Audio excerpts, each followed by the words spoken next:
Shalom Bapak Ibu Saudara-saudari yang dikasihi Tuhan dimanapun Anda berada. Sabda Setia kembali hadir menyapa hari ini Senin 26 Mei 2025.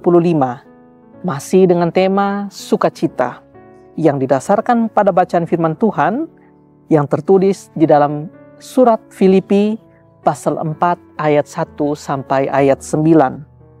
Sebelum kita membaca dan merenungkan firman Tuhan ini, mari saya ajak kita untuk kita memohon pertolongan Roh Kudus di dalam doa. Mari kita berdoa. Ya Tuhan, kembali kami datang kepadamu dengan segala kelemahan kami, kehausan kami akan kebenaran firman Tuhan. Biarlah Roh Kudus tercurah di dalam hati setiap kami, supaya kami dimampukan untuk merenungkan, memahami dan melakukan firman Tuhan dalam hidup kami hari lepas hari.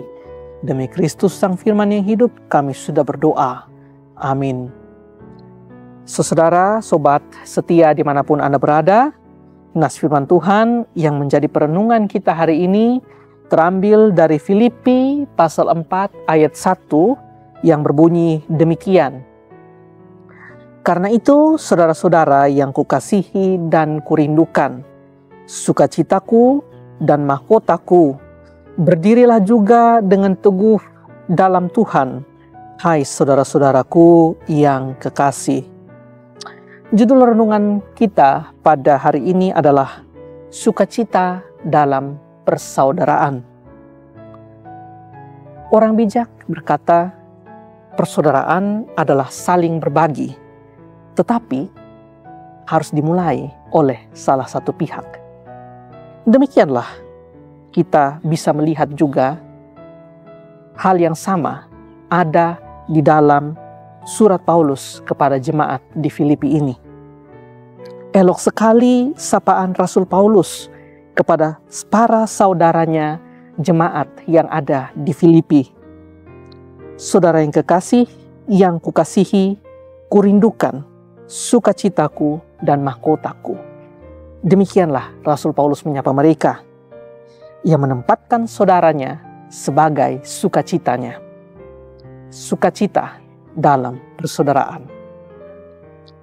Persaudaraan harus melibatkan beberapa orang tentunya ya. Dalam konteks ini ada Rasul Paulus, ada Euodia, ada Sintike, ada Sunsugos, ada Klemes, dan saudara-saudara sekerja yang lain. Persaudaraan juga merangkul aneka karakter, aneka pribadi yang rajin berjuang, yang sehati, dan yang juga suka menolong. Tidak selalu persaudaraan itu kompak, sehati, dan sepikir. Keunikan pribadi, perbedaan karakter akan tetap ada dan tidak jarang memicu ketegangan serta mengganggu keharmonisan. Hal ini juga terjadi pada para sahabat saudara sekerja dari Paulus. Paulus tidak hanya fokus pada masalah keretakan hubungan, ia tidak juga membicarakan untuk menghakimi saudara yang berselisih. Tetapi ia menanggapi itu semua dengan memulai sebuah pendekatan personal. Ia memberikan nasihat secara pribadi kepada Euodia dan Sintike supaya mereka sehati dan sepikir dalam Tuhan. Ia meminta tolong kepada Sunsugos supaya membantu keduanya dalam hal ini. Dan ia mengingatkan bahwa harus ada kerjasama dan perjuangan di dalam mengupayakan persaudaraan itu. Nah, sobat setia dimanapun Anda berada, keseharian kita saya kira juga akrab dengan persaudaraan. Tapi juga tidak selalu persaudaraan kita dalam keluarga, dalam lingkungan kerja, bahkan di dalam gereja sekalipun berjalan dengan mulus. Ada kalanya kita diterpa dalam persaudaraan kita riak-riak ketidaksehatian. Setiap kita oleh karena itu terpanggil untuk memulai dari diri kita seperti Paulus. Sebuah pendekatan personal, sebuah pendekatan yang pribadi sifatnya dalam persaudaraan itu, supaya ada saling berbagi yang bisa mulai terjadi. Meneladani Paulus yang membingkai sukacita dalam persaudaraan, bisa kita lakukan untuk mengatasi model-model riak-riak keretakan-keretakan yang seperti tadi.